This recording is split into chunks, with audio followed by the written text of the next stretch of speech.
Hello, welcome back to my TS. For today's cup of tea, we'll be trying a new blend. We'll be talking about the new Azuki Tcg game that is taking it by storm here out in the LA region and has potential to be something extremely big. Now, I don't know much about NFTs, tokens, meme coins, all that stuff. But what I do know is Azuki is a new TCG game being developed by John Cho. I'm sorry if I'm pronouncing your last name wrong, but a very popular One Piece player who is well known for Whitebeard or Enel, and someone that I've seen repeatedly in my TCG community out here in LA. And Azuki is it's like a blend of Gundam and One Piece, and it really caught my interest because I just like the idea of games that have potential to be both competitive and fun, and I like getting in on new games early, hence my love for Union Arena and hence my love for Riftbound. Oh my gosh, more content coming soon for both of those. I have been flooded with work, and now on Veterans Day, shout out to all the veterans that are subscribed to the channel and support the channel. I hope you guys enjoy your day and thank you for your service. I have a chance to catch up on some of the videos that I have edited but just haven't had a chance to film this intro portion right now. For those that are interested in the Azuki gameplay, again, similar to One Piece or Gundam or even Riftbound now, some of those games with leader heavy commanders that have an ability, Azuki does the same thing. Right now they are in their alpha phase and they have Shao, who is more of a control deck, bouncing, tempo driven, and Raizan, who is more of a aggro rush deck.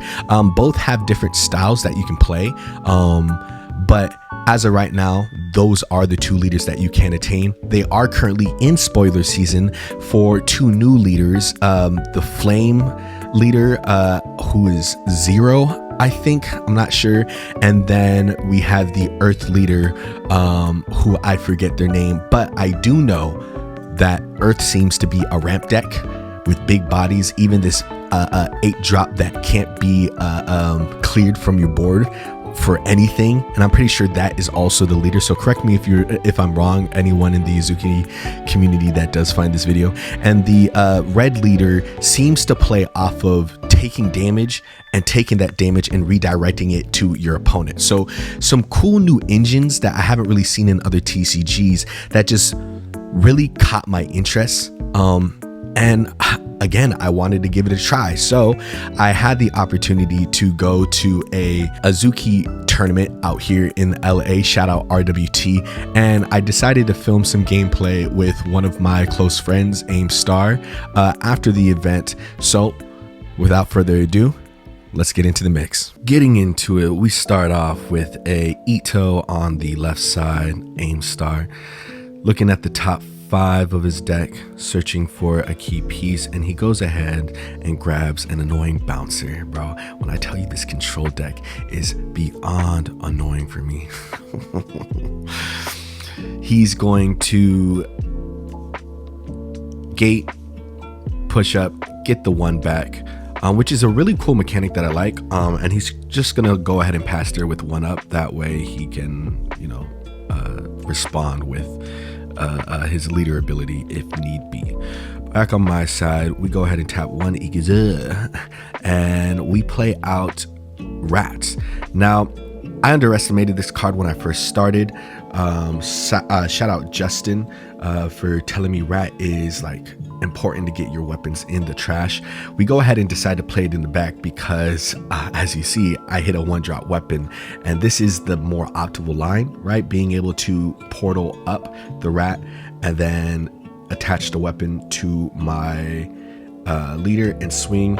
Now, one thing AimStar could have done, right, is tap his Ikizu and his leader to prevent at least 1 tick of damage, which honestly is probably what you want to do in this matchup, especially if you're going up against Raizan, which is a heavily rushed deck. We see him start off with the swing, which you always want to swing first before you go into whatever lines you want to play, hitting me for 1. I go down 1, and then we see him tap 2 to play out this annoying frog, discarding a bean, bro. He's really high off that bean. Goes ahead, portals the frog up, restands 1, and then if I remember correctly, he is going to tap the 1 and go into another Ito, searching the top 5 to grab, guess what? Another annoying bouncer. Because that's all he wants to do, bro. He wants to control the tempo of this game and just ping me to death with needles. So we see him grab another frog off the top 5, shuffles it, bottom decks it, and goes ahead and passes it back over to my side. So thinking about how do I get around this, I really need some of my bigger weapons to just start swinging face with my leader, honestly. We go ahead, tap the 1, and you know what? We play Ali Thug, one of my favorite 1-drops, and then we go ahead and play Elder Hoshin, searching the top 5 for a, if I remember, Ironborn, Stormblade, Storm Clan. Forgive me, I'm still learning the cards' names. You know, it's a new game, so I can't remember off the top. But just know, whatever our leader character is, we're searching for that ethnicity. You know what I'm saying, or a clan title, whatever you want. So we go ahead, portal, and we grab the weapon. We attach the weapon, and then I'm like, forget it. I'm going to crack. That way I can get this 3 points of damage. That's one thing I like about Ali Thug, right? On swing, they get an additional +1. Honestly, it might have been worth it to just pay the damage on my end to swing for 4 at leader's face. Really taking advantage of the times that Shao is tapped and can't reduce the damage, right? But then this is where I start realizing the strength of 1-2s, this annoying frog, right? Because like one thing with this game, one thing with any TCGs is understanding what are like the thresholds for attacks and defense, right? And I was confused when first starting to play the game because I see the 1s and 2s and I'm like, oh, these are all low. But really playing against aim, you start to understand. We see the frog come out. I'm already preemptively moving the card back to my hand because, you know, discard, bounce, control, portal up, get the 1 back. Now he has 2 to work with. And he's just going to start swinging again with needles. Swing 1 at me, take another 1, swing another 1, take another 1. And again, it's unfortunate that I'm not getting these weapons. Goes ahead and plays out the Serene that he had found beforehand. But there is nothing for him to bounce on my board, but he's just going extremely wide, which is what you want to do against this deck. Now I'm sitting here, I'm like, bro, something's got to give. Please. I go ahead, I'm pretty sure I play Rat again, or do I play Old Man? Thinking about what to do, I go ahead and play Sleight of Hand because I really need to find these weapons and get them in the trash. So we draw 2, we get to discard 2 here. We are going to discard another Needler, another one of those annoying 1-drop weapons, and then we are going to discard Rat. Maybe I should have just played Rat again just to hopefully get something, but we go into the Elder, searching top 5 again, and this really hurt because I'm pretty sure here I bottom deck 2 of my 1-drop damaging spells as well as a Thunderclap, which honestly I need to clear, you know, that board. So we go ahead, portal up 1, and again we just go into there and then just needle away. And on second thought, I was thinking about this. Maybe I shouldn't have discarded the other needle sword because then I could have portaled up attached sword. Oh, well, no, I still wouldn't be able to pay for the haste. So it is what it is. But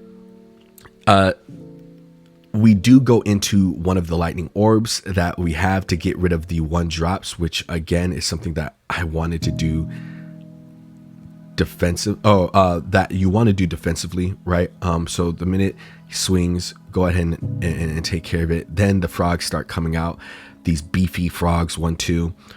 really putting some damage into me. And it's crazy that despite all this needling, the score is pretty close.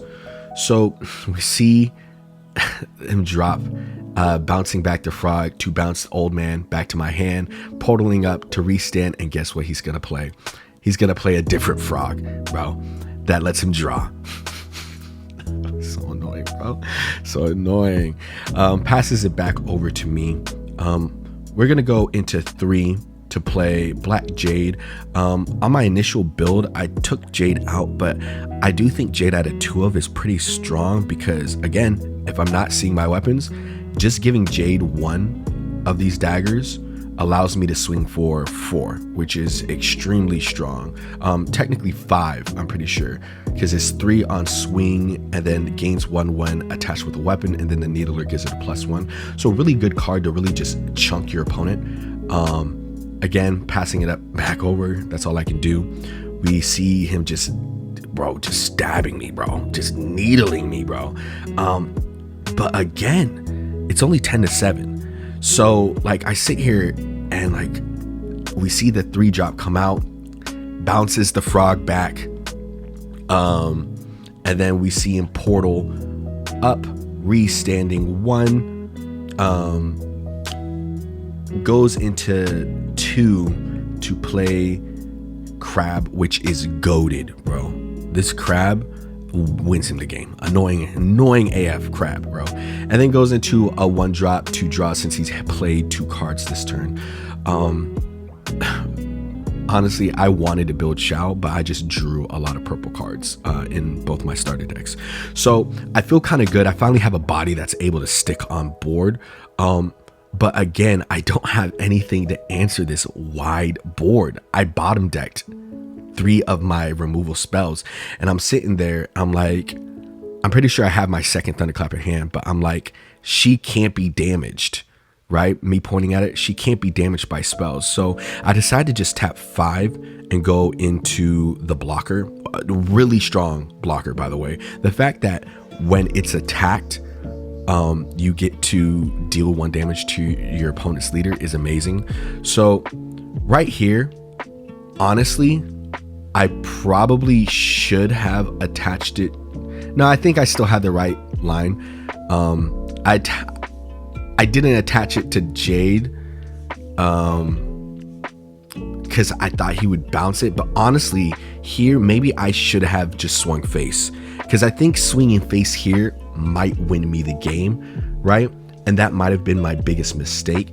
But at the same time, with all this pressure that AIM is applying to me, I need to deal with these cards. And I think that's one reason why I was never good at One Piece, because I didn't understand when it was right to swing at your opponent's cards and clear board, or when it's like right to swing face. And that's one thing that I'm going to be excited to explore with you guys moving forward with Azuki. So we do go to swing at the leader for 1, dropping him down to 9. And again, maybe I should have just swung at that 2-drop. But my reasoning for not doing that is because right here, we're going to block, right? We're going to block 1 to 3, so my tank is not going to die, or defender is not going to die. But we do speed through this because AIM had responded with leader ability, but responses can only be used during your opponent's turn, right? So he had responded to try and save the body, and then attacked into it with a different body to remove it. But then upon asking Justin, and sorry if I'm saying your name wrong, he informs us that no, you cannot use responses during your turn. They're only used during your opponent's turn. So we go back. He does still decide to remove the blocker, acknowledging that it's going to be annoying if it sticks on board, which is good because it does save me a point of turn. We see the frog come out, swinging, needling me down. And again, look at the score, bro. Despite me not seeing my weapons, it's 7-6. Despite not seeing the weapons, the game is still this close. We do see him portal up the other 1-drop. And for those that do not know, if you portal up, they do have summoning sickness, so they can't attack. We see the 2-drop coming out, can't discard to bounce back my body, which again makes me happy. Maybe in this matchup I need to just rush these threes, that way the frogs can't control the tempo, which is, yeah. So AIM passes it back over to me. We're counting, we're thinking, and right here I'm pretty sure I had the big sword in hand. Maybe I should have just put the sword on my leader and swung face. But we're just gonna go ahead and try and deal with this board. Originally I wanted to deal with the crab, but you can't kill the crab. So we just go ahead and remove 3 of the bodies, doing 3 to one, 2 to another, and then 1 to another. And then we go ahead, tap 1 to play the old man, and you already know what we're gonna do. We're going to portal old man up after looking at top 5. And what I was looking for with this, honestly, was for the Raizan, I believe. I was looking for the Raizan. So we do portal up, we do get our 1 weapon back. So frustrating, right? Because I don't have any way of getting the other weapons that I have in hand into the trash. And I do have a Raizan in hand. We go ahead and attach the weapon to my leader because I want to try and get as many attacks in, right? But as you can see, AIM has 2 up, and I'm falling into his trap card right here. We go for the 3 to face. He's asking, did you take the damage to increase that by 2? I'm like, yes. So I'm threatening 5 points of damage right here. And we do see the 2-drop spell coming out that bounces my 3-drop back to hand. And then we just go ahead and swing 2 to face. And right here, AIM makes probably one of the best decisions, right? He's like, do I block this with the crab? Because if he doesn't block, if he blocks this, there's no blocker, and I could just attach the sword, the big sword, the 4-drop sword, and honestly end game next turn. But he goes ahead and just takes it, right? And now I have to be able to deal with the crab, and there's no way for me to deal with the crab. We do see him dropping Mizuki. Mizuki comes out.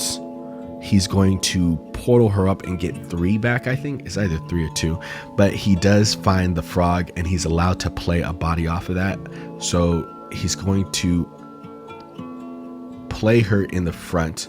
I think that was his decision. And then he plays her in the back. And then off frog, he draws, right? And then he's going to portal her up, get 2 back, I believe. 1, 2. Yeah, he gets 2 back.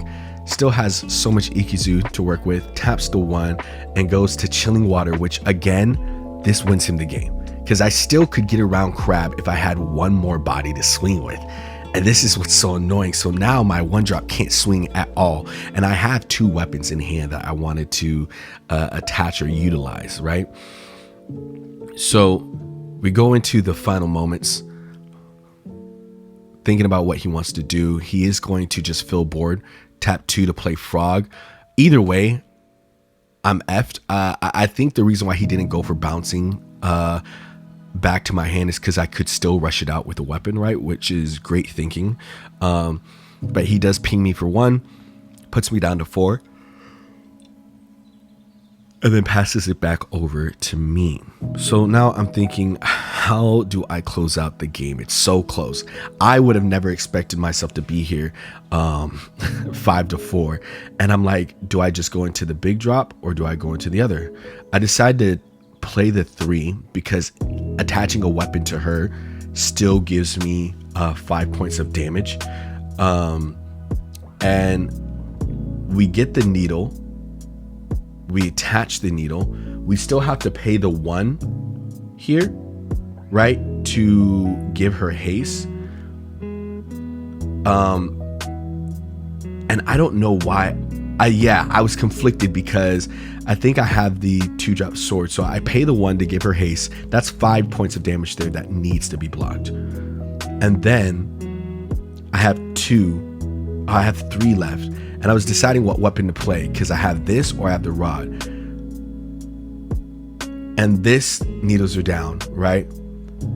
So now, bro, so sad, so sad. And I did my math wrong, right? Because I was under the assumption that he only had 3 points of damage with the frog on board. So I just go 2 to face, dropping him down to 2. And then